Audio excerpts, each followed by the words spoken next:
have a quorum. Well, good afternoon, everybody, and welcome to the MACC Policy Board meeting, October 23rd at the Holland City Hall. Steve just asked me to remind you that your speakers may be on mute. So when you're talking, maybe press the button and figure out if it's green.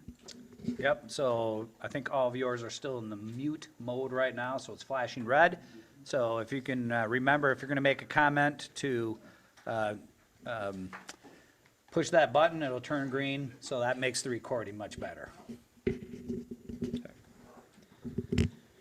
Thank you, Steve. And for starters, let's do the introductions and start with Steve and go around.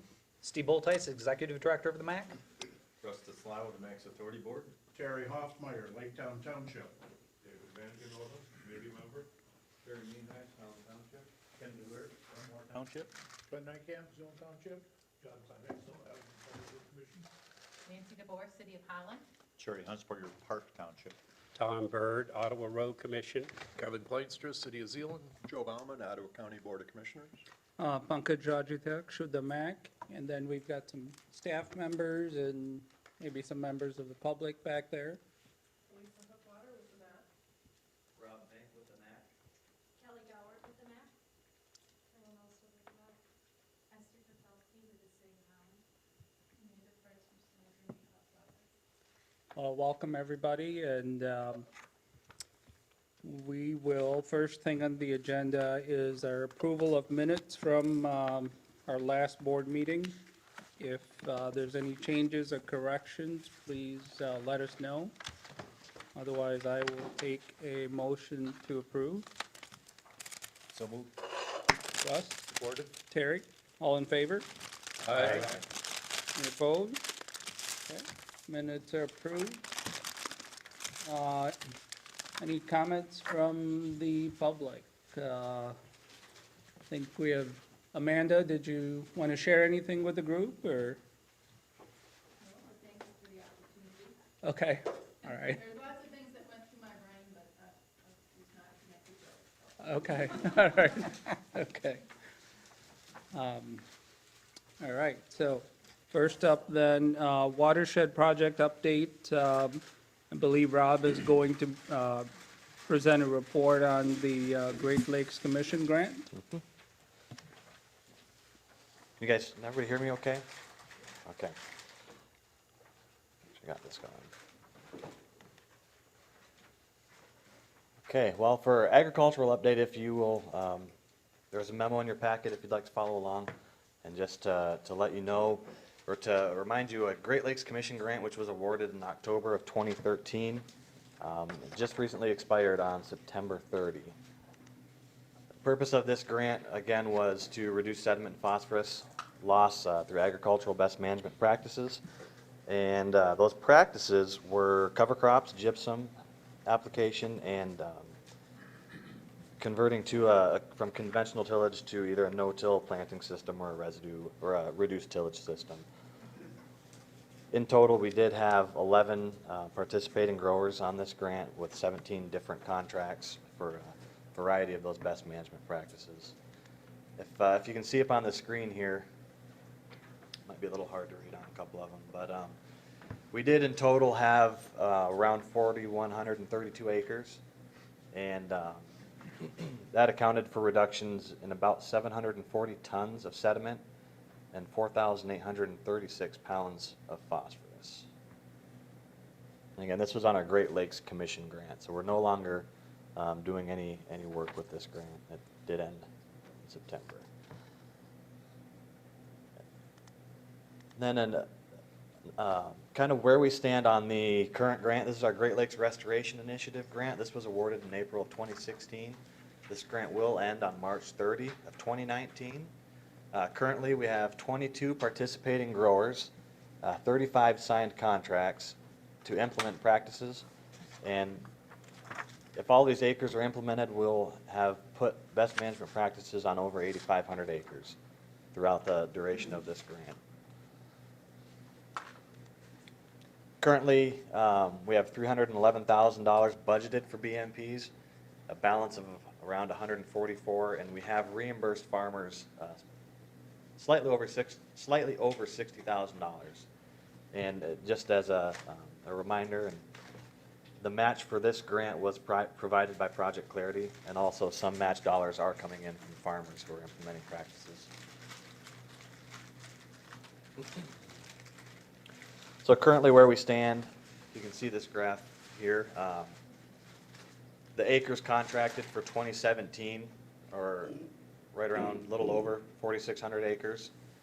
Currently, we've implemented around 1,100 of the cover crops, gypsum, and residue management. The wascab that was installed captures around 54 acres of water runoff. And currently, we've accounted for a reduction in 1,552 tons of sediment reduced, and a little over 2,000 pounds of phosphorus has been reduced.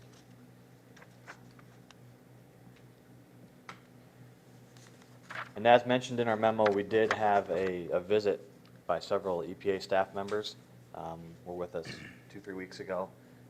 Kelly and I spent some time with them in a meeting. They did a file review, looked over some of the things we've done, some of the finance stuff, some attention paid to how we keep track of what we're doing. We took them on a little bit of a tour, went through Overijssel, Fillmore Township, took a look at some cover crops. We didn't have any gypsum on the ground, but they were happy with what they saw. It was overall, it was a good visit with them, and it sounds like we can expect a report from them that's overall pretty positive. So we were happy to have those comments from them. So, any questions?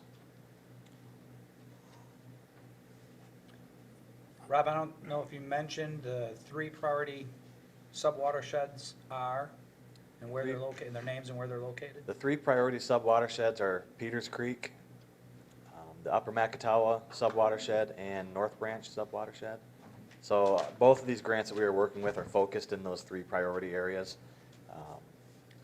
Upper Mac and Peters runs kind of from Zeeland Township down through Overijssel. It catches a little bit of Fillmore, and then North Branch catches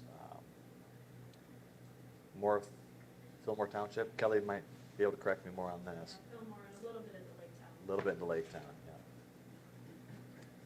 yeah. Yes. Rob, those that have participated, have they found a benefit, obviously, other than the environmental, from a financial standpoint, or has it been a cost to them? That's kind of a tough question. It'll probably go grower to grower. Some of them may not admit that they've seen the benefit, but certainly in gypsum, there certainly is a benefit to the crop. We're always trying to get more sulfur into the crop. Sulfur is pretty important micronutrient for crop growth. And I think probably the biggest one has been gypsum, where farmers have seen beyond the environmental impact, they've seen a benefit to their crop, certainly. Right. Yes. How long have you been there now? Under a year. Just give me your overall impressions about your being receptive, or them being receptive, your outreach. Well, I certainly had the benefit of coming from the retail ag world. So I've had guys where I've walked on the farm and looked at me and wondered why I was there. 'Cause they're used to seeing me sitting at the front desk where I was working. They'd come up to the window and there I was. So overall, the reception's been pretty positive. Really, I can't really even think of a negative experience. Maybe we've had some guys who weren't quite on board with what we were trying to do, but overall it's been very, very positive.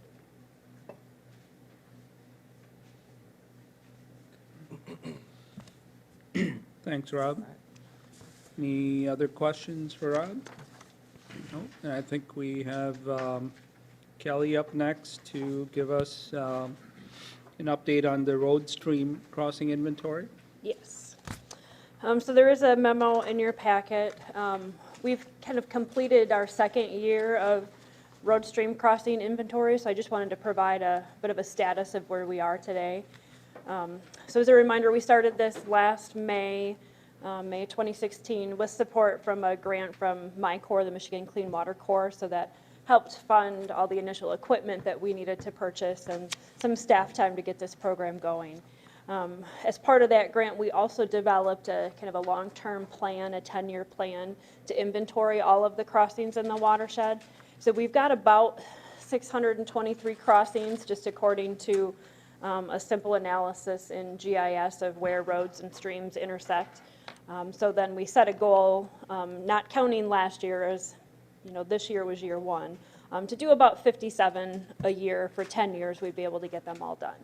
So between last year, May of 2016, to now, we've completed 96 inventories. So it's a little bit short of the goal to do 57 a year. But I think part of that will be adjusted in the fact that that number of crossings is high. It became apparent to me in looking at maps to prepare for the inventories we did this summer that some of the what appears to be a stream in GIS is really an underground pipe. The river has been put underground, either through the county, probably in most cases through the county drain commissioner's work. So a lot of those crossings, not a lot, but relatively good number will actually be eliminated from the list. So we will actually be working with probably less than 600 by the time we kind of weed out those ones that aren't actual crossings. So we just have not done that yet and updated that number. So that's why I kind of put in it's approximately 623, but it really will be less than that when we're done. So we did 57 under the grant, which ended this past May. So then since May, we've done an additional 39 crossing inventories. We did 3 different volunteer events this summer, and I think I shared that information probably at the last policy meeting. But then the other piece of this, beyond just gathering the data, is what do we do with that data? So we do have an access database that's provided by the state, by the DNR, that allows us to put all that data into the database, and then there's a couple models that it runs to assess the fish passage and erosion concerns at that crossing. So I don't understand how those models work. It just takes the data that we put in there and calculates a score, and I've got a chart on the next page to show you. So we did enter into the database 95 of those 96 sites. We only entered 95 into the database because that last site, we determined that it's such a small crossing, it's an ephemeral stream, it really wasn't worth the time to take all of the measurements when fish don't really use it and it's stable and erosion is not a concern. So it's not going to be a priority site. We don't need to spend our time taking an inventory, but we did document that we were there and what we saw. So not everyone will end up in the database, but everyone will be visited. So here are some tables, if you can see them, with kind of where we stack up with the number. So the table on the right shows the fish passage scores and what those mean. The erosion severity is fairly straightforward. Is it severe, moderate, or minor erosion? But with the fish passage, a 0 means that most species or life stages cannot pass at any stream flow. So either because the culvert is perched, so fish can't jump up into it, there's not enough water flowing through the culvert, it's too shallow, or the water is flowing too fast. In most cases, ours are there's not enough water or they're perched. I don't think we had any case where the water was flowing too fast. And then, so a 0.5, it's some species rather than most species. 0.9 would mean it's only a barrier at times of high flow. And some of the numbers that we gather as far as the size of the culvert, the size of the stream, go into the model to calculate these results. And so then if it scores a 1, there's no issue at all with fish. So you can kind of see there, a lot of our crossings kind of fall in that moderate range where we've got either a 0.5, 0.9 on the fish passage and then moderate erosion. So we're not too concerned about those. The ones we're concerned about are those 13 that had a 0 on fish passage, so means that fish are not getting through there, and also scored severe on erosion. So those are our most high priority sites that we want to continue looking at, work with the road and appropriate drain offices to look at those sites and see what we can do to address them. And I do have a few pictures of some of these locations. And I have shared this information with the Ottawa County Road Commission. They participate in our stormwater committee. Allegan County was not present, so I have not been able to share this with the Allegan County Road Office yet. But of these pictures here, and the pointer doesn't really work, but that UM07, that's Upper MACC, site number 7. It's kind of hard to see. In the middle of that picture, you can see the culvert where it's perched, and you can see that small size of the culvert in relation to that pool that it's plunging into. That's not how it should be. We want the river to be the same size as the culvert. So there's certainly some issues at that location. The next one, that Upper MACC 16, I've been told that that one is already on the schedule for the Ottawa County Road Commission to replace next summer. So we will be talking to them more about that to see what the design of that project is, and if there's any way we can add some value to that project, and again, fixing that large pool that's underneath that culvert. These are all pictures of the outlets. And then the SBM, those are South Branch of the Macatawa, so those are both Allegan County sites. And then that NBM is North Branch, and that one's actually within the city of Holland, a city road. So again, these were all ones that scored 0 on fish passage, severe erosion that we're going to be taking a closer look at. And so the 4 of them there, again, it's maybe not super evident in all of these pictures, but 4 of them are perched, so that's a very clear reason why they scored so poorly on fish. That South Branch 46, not a lot of water flowing through that site, plus it's really muddy, so we've got some other issues that we might have to address at that site. So this was kind of our first initial screening. Now we have kind of our priority list of those 13 worst sites that we can take a closer look at, work with the road and drain commissions to see if we can't design some projects and then find funding for them. And again, we will, we're planning to continue this next summer, and then at the end of every volunteer season, we'll take another look at the scores and see, have we added any of these severe sites to our list? So any questions about this program? Where Yeah. there is a 0 fish passage, what's the obvious, what is the result? In other words, there's the fish, they don't populate, or what happens then? Right, so, because fish are always trying to get upstream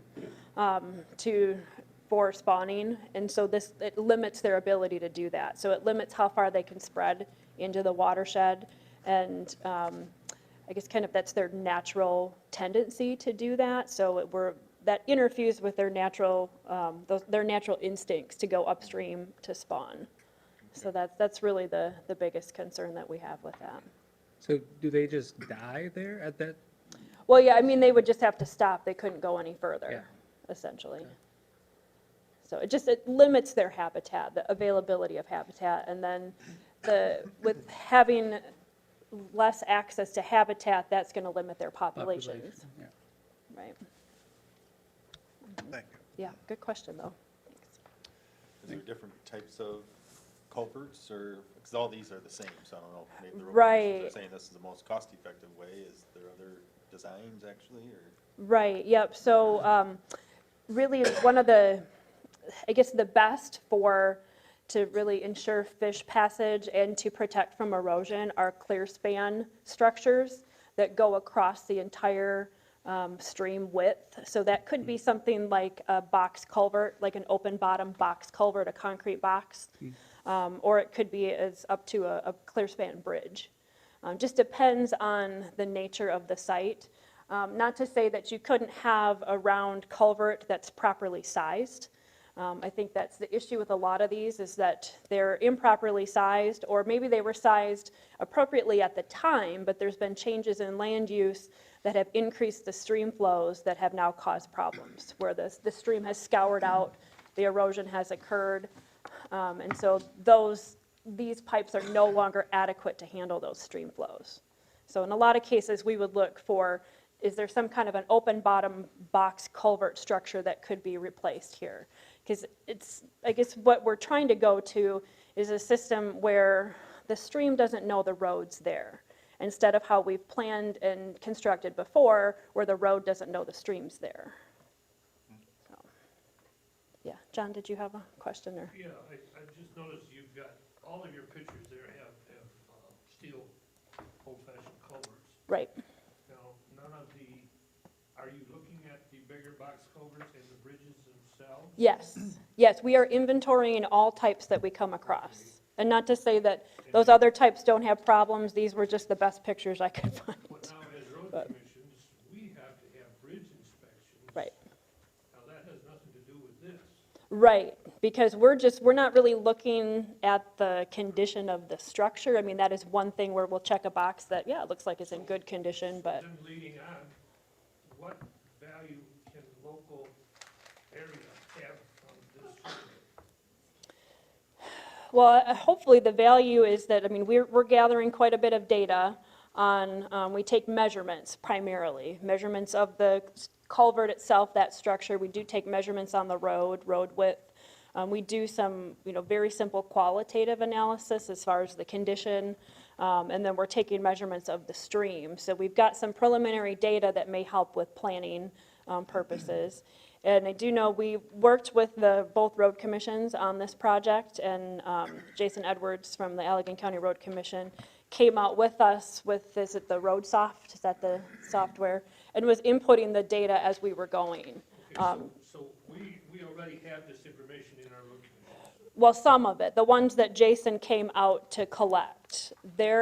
It's my understanding that the data that they're collecting on sites isn't quite as robust as this, but we're certainly sharing the information with the road commission. And I think Jason's been putting in the data as he's participated in some of these surveys, and then we will work on getting him the rest of the data.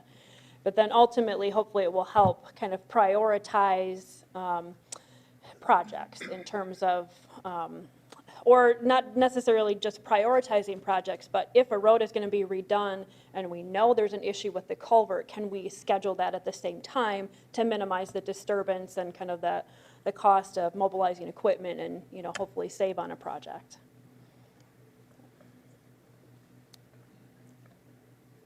Good questions, John. Anybody else? Nancy? No, and this has been a great way for us to kind of build up our volunteer base. We've had a lot of new volunteers come into the MACC because of this, and if any of you would like to go out and experience this, we'd love to have you next summer. Yeah. So your volunteers have been high school students? No, we've taken out college students. College students, Because of the nature of working with the road and traffic, we've Gotcha. pretty much restricted this to 18 and up. Okay. But we had some Hope College students come out with us for a day, and actually we had about 20-some employees from Initech come out on a volunteer time off day, plus some of their senior management. So Oh. that was a great experience to have that corporate partnership.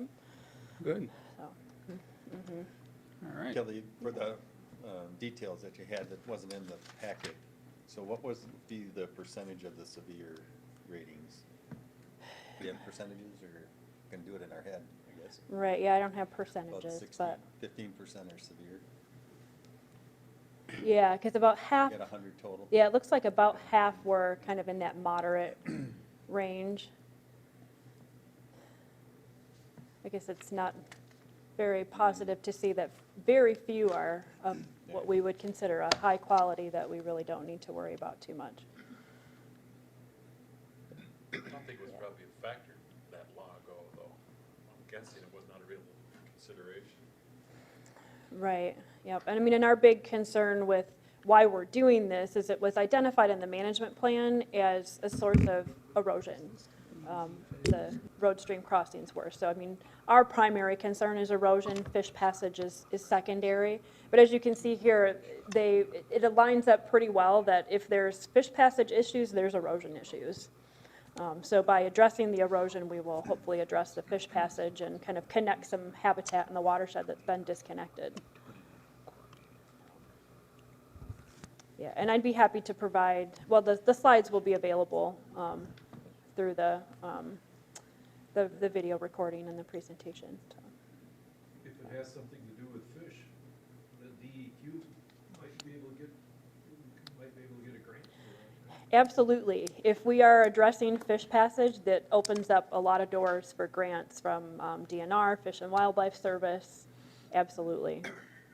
That's our hope anyway, to play up that and fix the erosion and address the fish at the same time.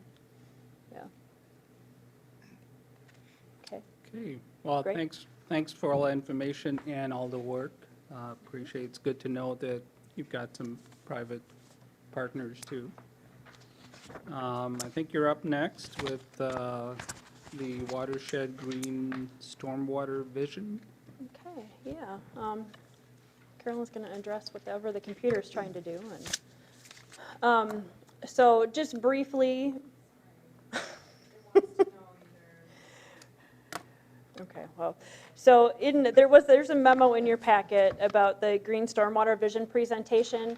So we have been working, and primarily Carolyn and myself, we've been working on putting together a green infrastructure vision for the watershed. This is work that's being funded by the Community Foundation grant that we received about a year ago. So we're loosely modeling our stormwater vision after SEMCOG's, the Southeast Michigan Council of Governments. They have a green infrastructure vision for Southeast Michigan. Theirs focuses a lot more on natural green infrastructure, like parks and riparian corridors and green spaces, and where we're really focusing in on stormwater.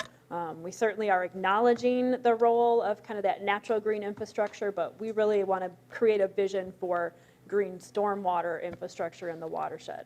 So what I've got up here on the screen is just kind of a snapshot of what the table of contents currently looks like, and this is what we're working on putting together. So we'll have an introduction, a chapter about green stormwater infrastructure, a chapter about water quality.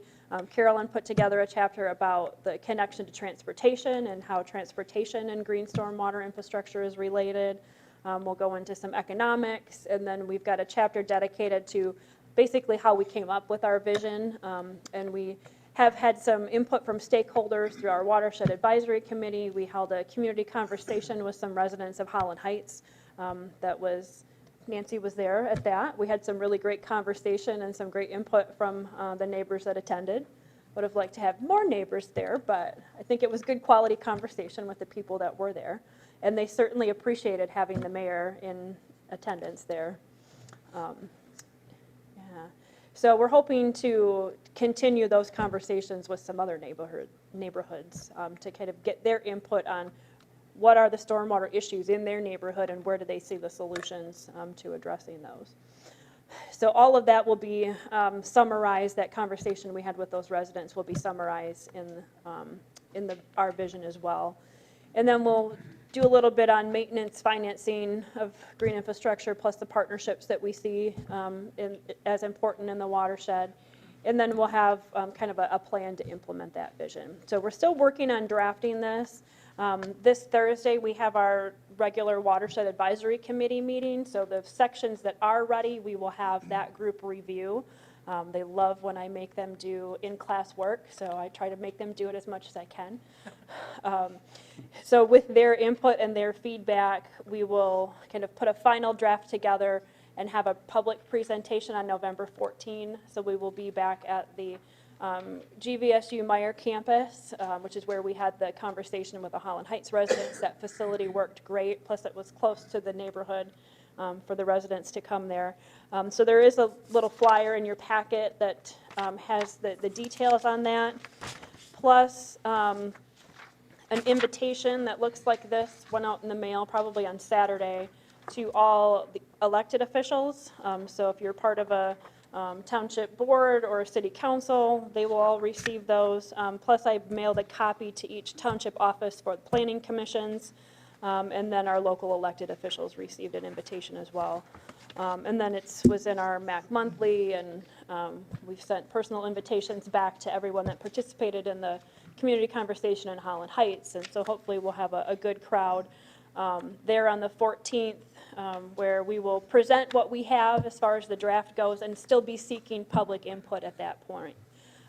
We kind of see this as being somewhat of a living document. We have to have a final product to give to the Community Foundation on December 1st as part of to wrap up our grant, but we will continue refining and adding to our stormwater vision after that.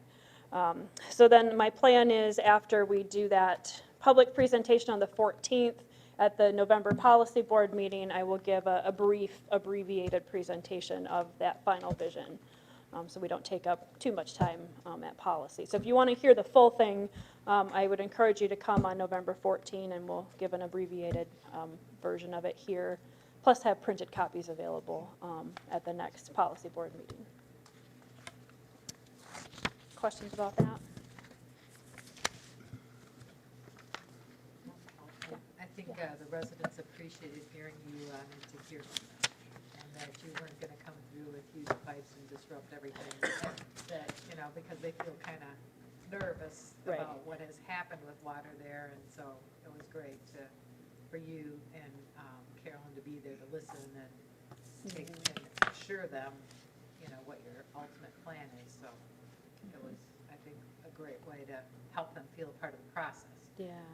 and know they have a way to connect. Yep. So, thank you. Thank you. Well, thank you, Kelly.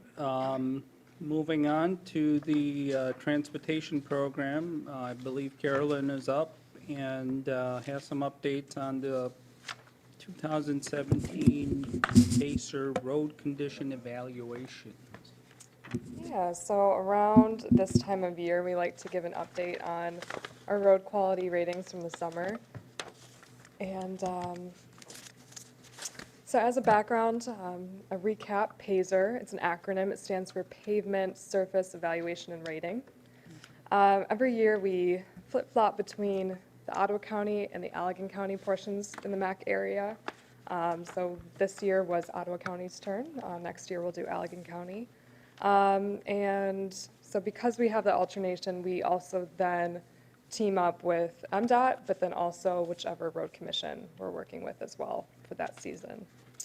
And you know, overall, these ratings, why we go out and do this, gives us a snapshot of our area, and then it helps us to identify and prioritize future resurfacing projects or reconstruction projects that need to take place.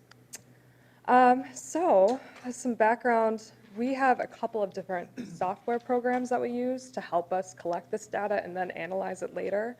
So the first part that we use to actually gather the data on is the laptop data collector, or we call it an LDC for short. So that's kind of an up-close view of what it looks like. Basically, we have the road network. It starts off all in red, and then as the GPS picks it up and we submit a rating, it will turn green. So we know that we did it. It's a nice visual way to track which pieces we still need to do. And then there's a little bar, 1 to 10, which rating we decided to use it on. And then this is kind of a real-life snapshot of in the field, what it looks like when we're out. We have the drivers up, the driver, and then usually we have as well someone from MDOT in the car as well. And then I'll sit in the back, and you can kind of see that that map has, it's mostly red right around where our office is, and some green was already filled in. So that's kind of what it looks like when we go out and we rate. And then once we come back into the office, we submit that data into a different program called RoadSoft. And if you do some transportation work in your office, you might already be familiar with RoadSoft and use it. And then this program, we can analyze it further in here, look at some past ratings, and it even has a really neat function where you can even start looking at what are some predictions for the future, how does the road degrade over time. But from here, I can also export it into a shapefile, and then we can put that into GIS. So those maps that you have, those are produced in GIS. So it's really nice, that's versatile, you can have different outputs of the data. And then once we have the data in that program, then Elisa and I last month, we took that data and we put it into the online system for the state.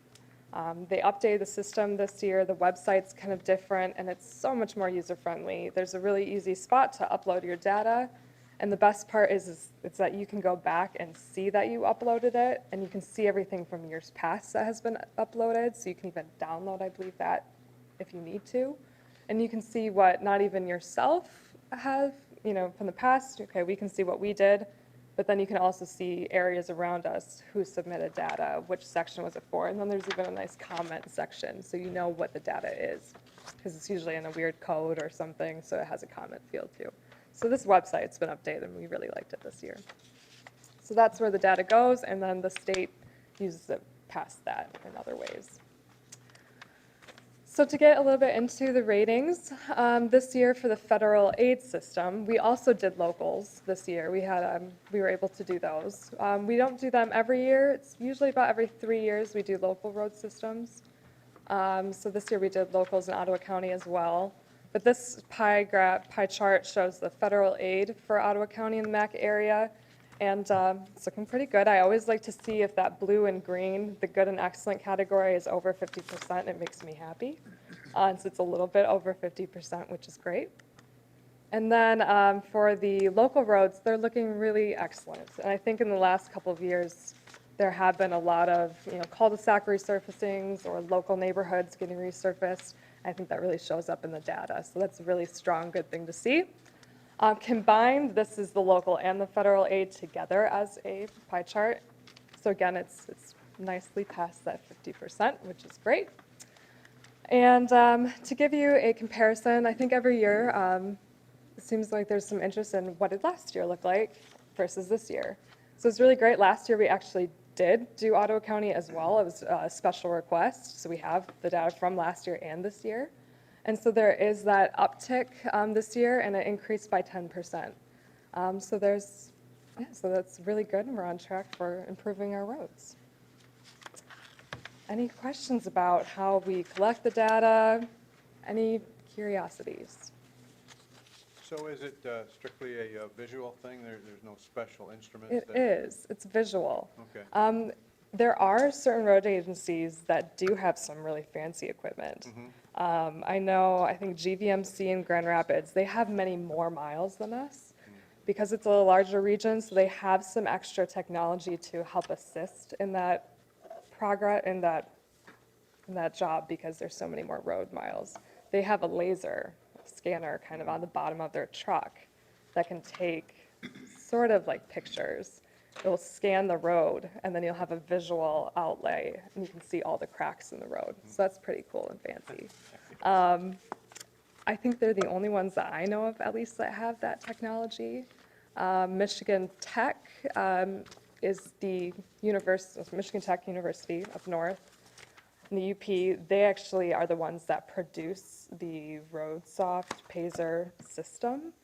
So they do all these software updates, and they have some neat things that they test out up there. They're a good place to test because of their harsh winters with their roads. Yeah, so we'll see in the future if maybe there's even more technological advances that we can take advantage of. Questions? All right. Free Dramamine on these trips. I actually do quite well. Elisa can attest, sometimes there's issues where, especially those local roads, the cul-de-sacs where you go around in circles over and over again, or when you're up in the dunes in these really tight streets.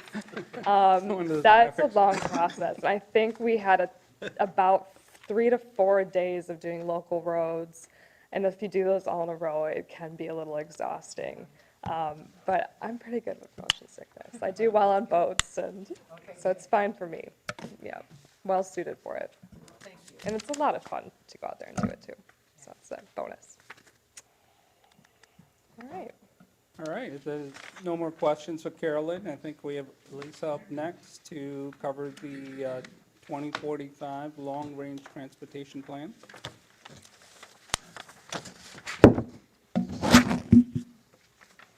Good afternoon, everyone.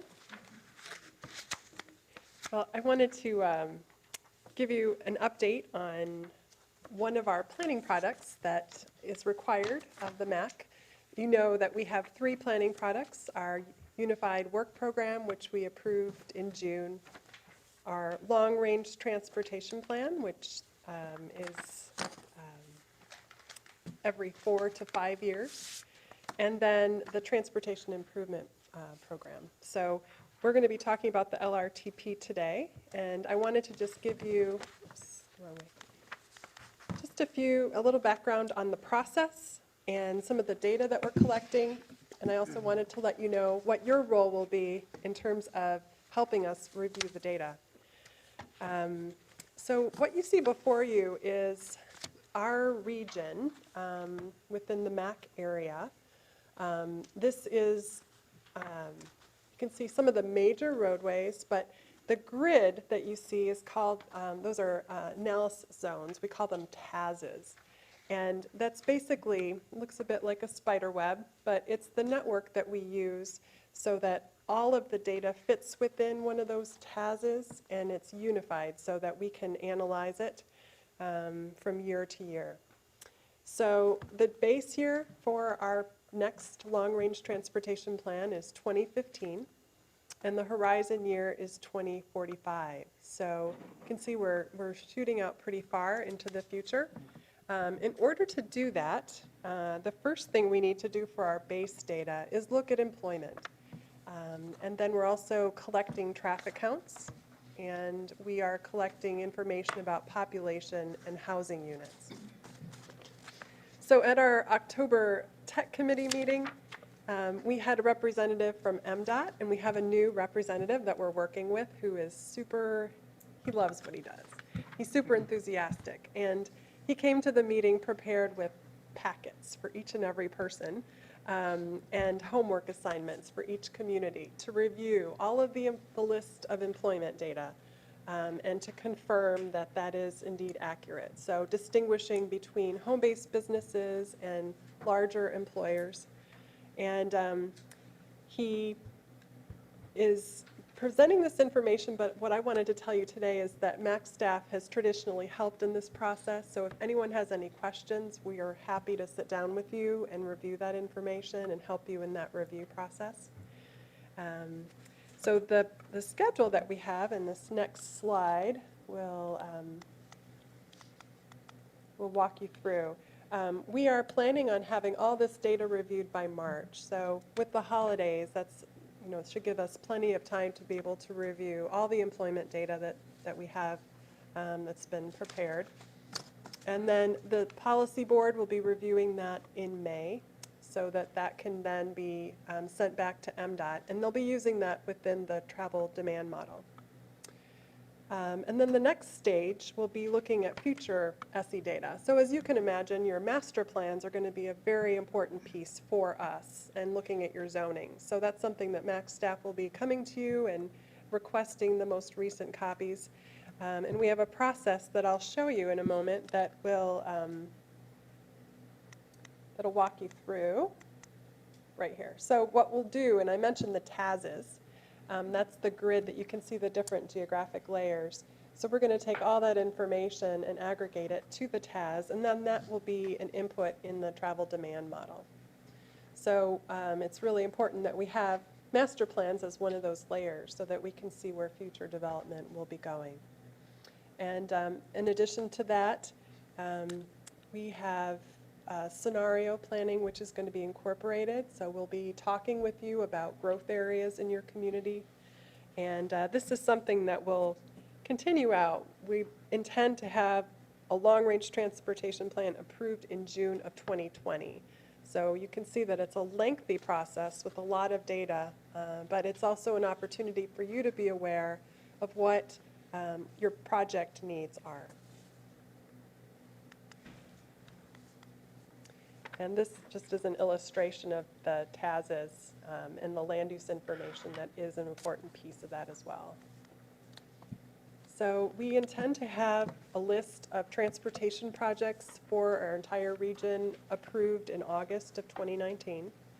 And then there's another step that we'll have to incorporate. This is required, again, as part of the process. It's an air quality review, and we'll have a special piece of special modeling done specifically for air quality impacts. And our goal is to be completed by June of 2020. So this is I'm just giving you the major steps. There's a lot more in between, but just wanted to let you know this is coming. And the first thing is certainly a big homework assignment, but we're happy to help you with it in terms of reviewing population, housing units, and employment. So don't hesitate to call. We'd be happy to work with you through that process. Are there any questions? All right. All right, if no questions for Lisa, thanks. And we'll have Steve up next, talking about the downtown Holland traffic study. Yes, indeed. A couple months ago, I talked a little bit about the downtown traffic study that the MACC is participating in, along with the City of Holland and Hope College. So those are the three funding partners that are part of that. But we certainly need to gather information beyond just what the three partners are bringing to the table. And so over the course of August and now into September, we did go through phase one, which was the data collection to establish existing or baseline conditions. In particular, you may recall that we had set up a number of cameras at most of the downtown Holland intersections to collect turning movement counts. We also did approach counts at a lot of those intersections as well. All that data has been collected and is being analyzed right now. And I'm especially looking forward to that origin and destination data. I talked about that a little bit. They're crunching through that as well. And we hope to have all that information wrapped up here in the next week or so in preparation for our first public input opportunity. There's going to be 3 during the course of this study. And the first one is going to happen on November 16. Meeting announcement was included in your agenda packet. We'd certainly like to have you there. As the announcement indicates, we're really interested in listening to people, and the goal of the study is to try to help people move through or around downtown as efficiently as possible, whether you're in a vehicle or on foot or on a bicycle. And so we're looking at all those different modes and need information and input on all those modes as well. So it's going to happen right here in this room on the 16th, 5 to 7. The MACC has, we're kind of the host of this in the format that we have found works best, and when we've done corridor studies on River Avenue and Riley Street and so forth, is to begin with an open house format. So we're going to have information stations here on the north and south ends of the room. People can come in if they just want to make a comment, be on their way, they can do that. If they're interested in some more formal remarks, the consultant and a couple of the other partners will be making those from kind of like 5:30 till about 10 to 6, 15, 20 minutes of comments. We will have some summary slides of the data as well as what will be on at the informational tables. But we'll walk through that process, take any questions and comments from people who like to do that more in a group setting. And then we'll conclude that portion of the evening and return to an open house format where people can come up and get individual comments or individual questions answered or make individual comments. So that is how we have it set up. Hopefully you can join us for that. And it's interesting. Our anticipation is that there'll be a fair amount of input regarding this from various stakeholder groups, and the partners are doing a great job. Hope is taking care of reaching out to their community, and city staff is taking care of reaching out to their constituencies, and of course we're working with making sure elected state and federal and county elected officials know about it as well. So, any questions regarding the upcoming? Pop-up bike lane project part of this, to gather input for this? No, that was a separate effort, not included in this particular one. I mean, this is a fairly robust scope of activities that's going on within this effort as well. Major data collection effort. Unfortunately, that all went very smoothly. So, except trying to get a traffic count on River Avenue just south of Unity Bridge, that's been problematic, but we're trying it again. So we'll get there eventually. But otherwise, it's gone really well. All right, Yeah. thanks, Steve. All right. There's no more comments on that. I do not see John Lanham from MDOT called and said he was not going to be able to make it. And then there was a little email exchange going on. I thought Steve Redmond was going to be able to join us, but I don't see him here. So we'll move on then to the next item on the agenda, and that is the Michigan Infrastructure and Asset Management Pilot Project. I spoke briefly about that a couple months ago. This is a initiative from the governor's office in which he is working with 2 regions of the state to look at asset management issues. And really, the project has 4 goals. The reason the MACC is involved in this is that the West Michigan Prosperity Alliance was selected as one of the regions in the state that would be part of the pilot. So that's how the MACC got engaged in it. I mean, the 4 goals that are up on the screen there They're pretty lofty as it relates to asset management. First of all, the intent of this effort is to try to build a culture of asset management. We have that already here with our utility owners, so that's something that we're already practicing here in the MAC area and in West Michigan in general. So that's not quite as a major effort for us. The next one, in my opinion, is probably the loftiest goal of the four that you see there, that the hope is to develop statewide a consistency in standards and management practices. So, try to get the various utility owners, and I mean, when we're talking utility owners, for this effort, we're focusing primarily drinking water, wastewater, stormwater, and transportation. But certainly broadband and electric are playing a role in this as well. In trying to get all those different classes of assets and the owners of those to standardize particularly their maintenance and operation procedures, that's going to be a tall order to reach that one. But the hope is to try to bring some more consistency there. Certainly, and I think this is something, when you hear the governor talk about this, is the goal he tends to highlight the most, and that's getting more coordination and planning around it. So he gives the example of, the road agency comes in, reconstructs the road, and then 3 years later, someone else who has utilities under that road needs to come in and dig up the road to get at it, and so forth. Again, we have very good coordination around here, so that particular instance doesn't happen in the MAC area really as much in West Michigan, but that is clearly not the case everywhere in the state. And so that's why it's an imperative of the governor to try to get that coordination better. Again, I think we're well along on that coordination process. We don't have a lot of problems with that. And then lastly, a system that supports an understanding of the assets that are out there, and I think this is a direct link back to Flint and some of the issues that they ran in that particular situation, and other communities around the state as well have as well. So hopefully that helps to do that. So a major objective of the pilot is to collect data on the existing asset classes that I mentioned before. And so to that end, the pilot, is the way it was set up, was not to try to ask the utility owners to collect new information, but rather to supply the information that they already own. And so for some systems, that's already in a geographic information system, and it's exported in that manner and sent along. Other smaller systems may have that more on paper, and it's in a file somewhere, and that has to be collected, and there were some standardized reporting tools that were developed as part of this that could be done. And the reality is there are some systems where most of that information resides in the head of the Public Works Director.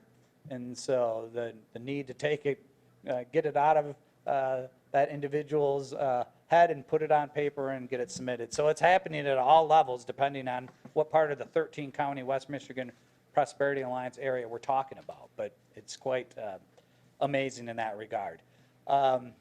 I know that a big topic of discussion in this whole effort was data security. Utility owners are very reluctant to, turn over their data to someone else, even if it's going to a state entity. They want to make sure that it's protected. Someone's not going to be able to get it. Someone's not going to be able to FOIA and have this information land in the hands of someone who might have an ill intent. So there was a significant amount of work done around that. And one component of that was a data sharing agreement that was developed that all utility owners were asked to sign, that kind of laid out who was going to have it, who was going to, at the state, who was going to have it, and it's actually going to the state police, who have a very robust security system for this information, but it also talked about FOIA requests and so forth. My understanding is that a number of the MACC utility owners have already acted on this data agreement, or it's coming up in the near future. Zeeland Township did, Holland Township did already. So thank you very much for your participation. I was talking with Pat Steskowitz. Did I get that close?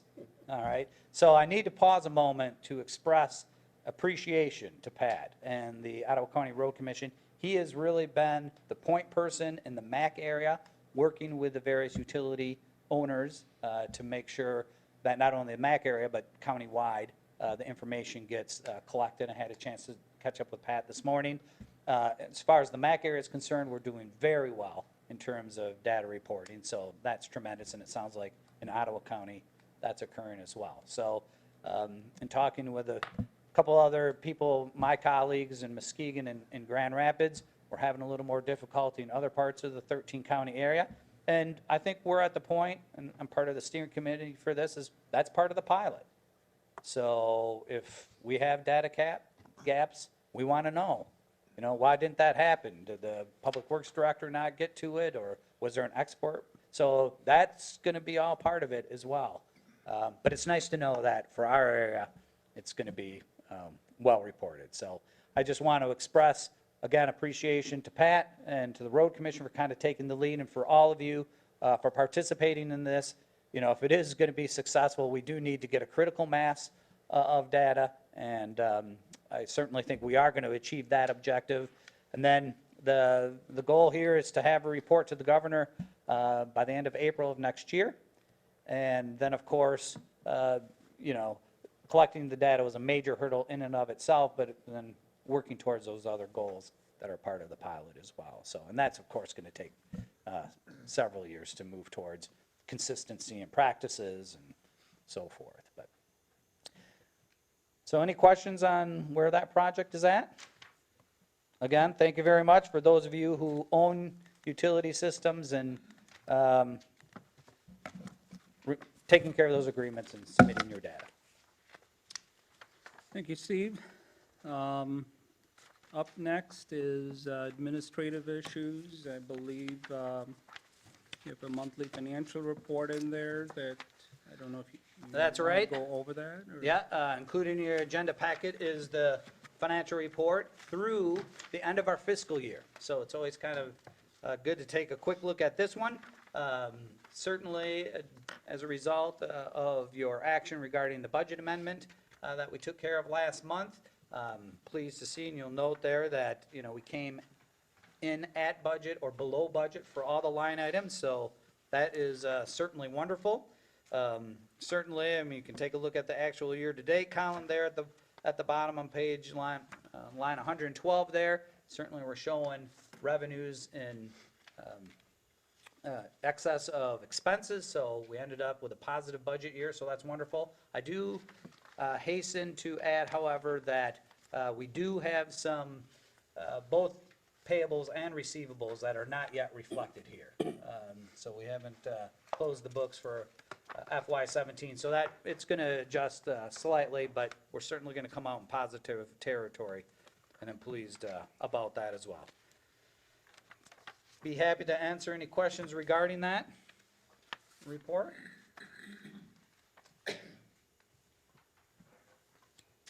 Okay, there's no questions. I think we just have a copy of our executive committee report in there. There's any questions about that, Steve can answer it. Otherwise, we'll move on to Nancy. Thanks for, I'm sorry, go ahead. I do have a question, Steve. The Business Loop 196 improvement update, Yes. can you give us a quick synopsis of that? Right, so the MACC the board did approve an expenditure in support of some analysis work that's being done on BL 196 in the vicinity of Interstate 196. So it's by exit 55 there, Zealand Farm Services and so forth. So Progressive AE has been retained by the city of Zealand to do data collection, primarily turning movement counts there as well, but then also a couple other inputs to be used in the modeling around the concept that MDOT has come up with. And essentially, after several iterations, the current concept is to replace the indirect left turns with signals allowing direct lefts at all the intersections along there. On BL 196, where Maine comes in, Homestead and so forth. So the data has been collected. My understanding is that Progressive is in the process of analyzing that and getting it to Lansing, MDOT, the signal division in MDOT is going to do the signal modeling for it. So that's where it's at right now. And then, of course, there's still the conversation that's going on. There's going to be another conversation again shortly about, how this project's going to be funded. There is an allocation in the current state budget towards improvements for BL 196, so that is in place. The estimate right now of the concept that MDOT is working with is between 5 and 6 million is what they're talking about. So, that allocation, that actually came through Senator Meekoff's office, so thank you, Amanda. It was for 2 million. The MDOT is going to apply for a TEDF Category A grant. You can ask, the maximum amount you can apply for under Category A is 2 million. So my guess is that the state is going to apply for, it's going to have a request under the TEDF grant of between 1.5 and 2 million. And then MDOT has certainly made it clear to the parties involved in this that, they anticipate some local support for this as well. So that's where the conversation is. But we're starting to get a handle on what the total project cost is, where the major funding sources are going to come from. Do you know if Zealand Farm Services had input to the process? Because they have some very specific transportation problems. Mm-hmm. I would look to Glenn, who has certainly served on the committee longer. I'm a fairly newcomer, and I've been on it for like a year. I think it's been going for 2 to 3 years at this point. But my understanding is Zealand Farm Services representatives have been part of those conversations. Right. Yeah. As well as other major industries, in the area as well. All of them in the area have been involved. Yeah. Yeah. Yeah. No, there's been good participation from that group. I think Gentex, Herman Miller, and Zealand Farm Services. And we know how much you like the Michigan turns. Yeah, they're Tom's never been a fan of those, so I still don't know why, but we'll talk about that offline. I may contribute some bottles of champagne to celebrate them going away. Okay, so we can count on some funding from Tom, maybe. Okay, well, Nancy, thanks for hosting us. If you want to bring us up to speed on any exciting new things going on in the city, we'd love to hear it. Sure, yeah, I always wonder, who was that guy that made that presentation about those turns? I don't know. I mean, he can sell anything. And we're all living with it forever, Family from Chicago, what is that? Why? And where? And I'm like, yeah, we don't know. But anyway, welcome to Holland. We're thrilled to host all of you.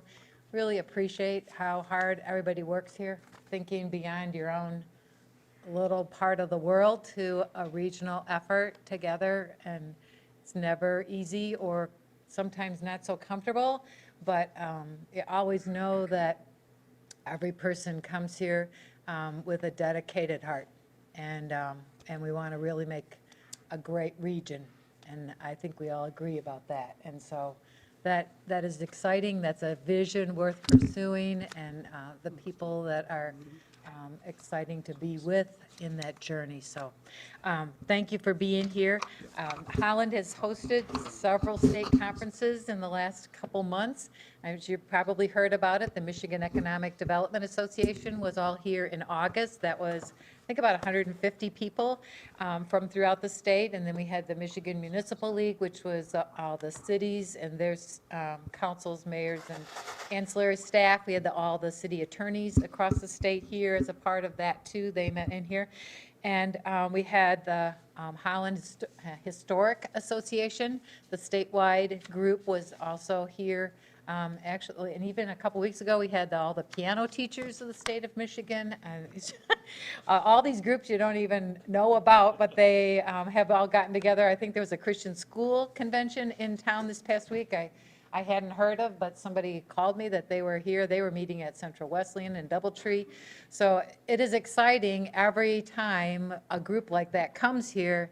They all go back with commercials about how you want to come to this area. And that's great. I heard so many people say just that they had no idea that there was a downtown in Holland.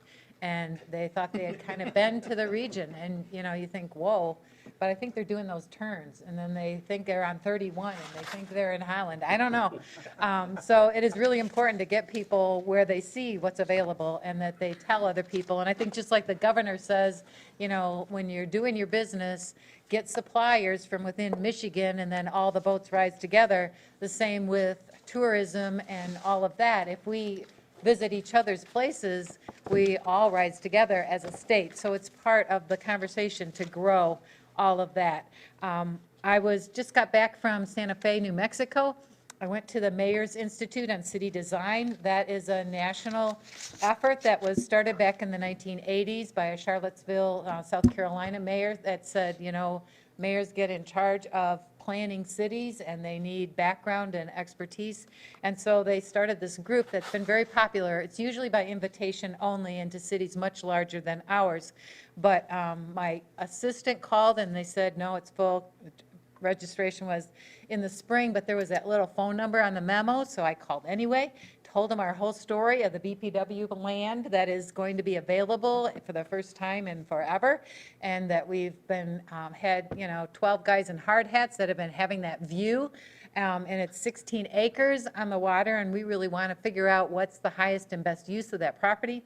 And they emailed me within less than a week later and said, you're accepted. So that was thrilling. They said I called at the right time. I really think the story was that one of the mayors was from Florida and got hit with a hurricane, so that's why there was a place, but I was very thankful anyway. And so, yeah, so I presented our waterfront, and they also sent someone from their staff to come a week later, and we had people scurrying around that did a great job in presenting the downtown visions over the years. We had Bill Johnson and Soren Wolf, Phil Meyer, Denny Allen showed up as a interested in what's going on person, just to show a private sector interest. And at the end of it, she was holding back the superlatives, but she said something like, this was one of the best planned presentations I have ever had in all my years of doing this. And often when people attend this, I don't know how often, but it has happened that mayors that have attended and gotten feedback from these urban planners from across the country have gone back and fired their whole planning staff because they're so off base on what's the best use of the property. And they had just the opposite reaction to Holland, saying, obviously you are in really good hands, that you have had a history of great planning there, and far be it from us to tell you the idea. But they did give us a bunch of ideas, and they're going to be sending us an audio tape of the presentation and the feedback with these 8 different designers, one from Munich, Germany, Florida, Los Angeles, Chicago, New York people. Have them all in the room. It's like taking your side ache to Mayo's and have a whole group of specialists there. So that was just super exciting. And they'll be sending that with a list of recommendations to us. And this will be the beginning of our launching of the public planning process. As a footnote, I did call all the private property owners along the water before I left to say, you're going to probably hear some things. This is what's going on, and we have this property. We've got to figure it out. Dave Coster tells me that they should be done with the cleanup of that property by the end of this year. And so we are going to be very purposeful in our conversation. What do you do with that building? Do you turn it into something, or do you raise it? We're working with the 4 to 6 people right now in determining the technicalities and the legalities of the property itself. And so after we get all of that in place, then we'll want to engage the public on what should we do, what would be the best way, and how do we go forward. So it is a very exciting time. The Civic Center is fully engaged. We have the budget. They've worked out the details, and now they're finishing, working on all of that. You should see some steel and things going up any minute, and that should be still, I think, on course to have ribbon cutting next fall. And of course, the GDK project has a restaurant open now, and they're gradually building out with the apartments and other retail space. There's going to be a couple Canterbury cottages in downtown Holland, both locations on 8th Street. I think they're looking for another restaurant. Last I heard, 10 cinemas are going in there. The Sperry Movie House, as is in Port Huron, that was the very first one. Charter House Innovations did, and this will be the second one, so you can look that up for how fun that is to get served at your seat with food and drink while you watch a movie, the ultimate couch potato. So in America, we know how to do this for ourselves. It should be very exciting. Our city manager search is in full tilt. We are deciding between two companies. We had 4, we narrowed it down to 2. Interestingly enough, we picked the 2 companies that we interviewed on Skype. And the 2 with real people, we didn't hire. So we thought it'd be really good to meet those two companies in person. And so on the 30th of October, they are both coming in, and we'll decide at that time which company to hire to go full speed ahead on our city manager search. 2019 is going to be our 90th tulip time, just so you have that in the back of your mind and in your heart. On Saturday, we did tulip planting, so we should be scheduled for this spring as well. And we're getting a group together this week at my house with the Holland in Bloom, the Community in Bloom people, and the Tulip Summit people, because we've been pursuing this Holland in America in Bloom thing for about 6 years. This year we went to the international level. We won at that level. You can't come back the next year to win at that level. And we've been recognized on the global stage for also for our Tulip Time. They won the top honors for that Tulip Time Festival. So we're going to huddle this Thursday at my house and figure out where do we go from here in pursuing the incentivizing of quality of life in the community. We also just got our award last Thursday, I think it was, in Detroit for the Governor's Energy Excellence Award for our energy retrofit program. Which is another wonderful thing through actually the BPW work. We had to figure out how can you pay people back for making energy improvements on their house, or lengthen the time it takes for them to pay it back so it's doable. Anyway, so there are a lot of exciting things going on in Holland, and there's an election November 7th, so I hope I'm back for our next meeting. So thank you for coming to Holland. Well, thank you, Nancy. It sounds like a lot of cool and exciting things have been going on, so absolutely. Before we adjourn, oh, I'm sorry, any comments or anything, input from any other members? Nope, okay. Before we adjourn, I think this is in your packages. It has the schedules for the next couple meetings, but also all through September 24th of next year. I'm sure you'll have it right up on your desk, so you never miss one. A couple of things Steve wanted to point out, I believe, was that our next meeting is November 27th. Right, so that comes little bit right before. after the Thanksgiving weekend. So I just want to make sure that's not going to pose a challenge to a majority of you. And then also the December, I mean, I know, I was just looking at attendance figures Carolyn provides me. We do track attendance, and I was taking a look at them, and you guys are really good at attending. But I think I'd be pushing it if we tried to have our board meeting on December 25.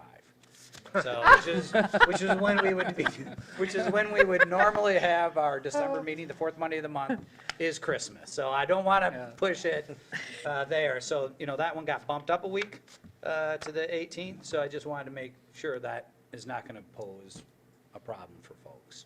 If you do show up, you'll have a unanimous vote. But otherwise, if I'm not hearing any objections, so we'll leave the schedule as printed here, and then we'll post that and so forth. Okay. Good.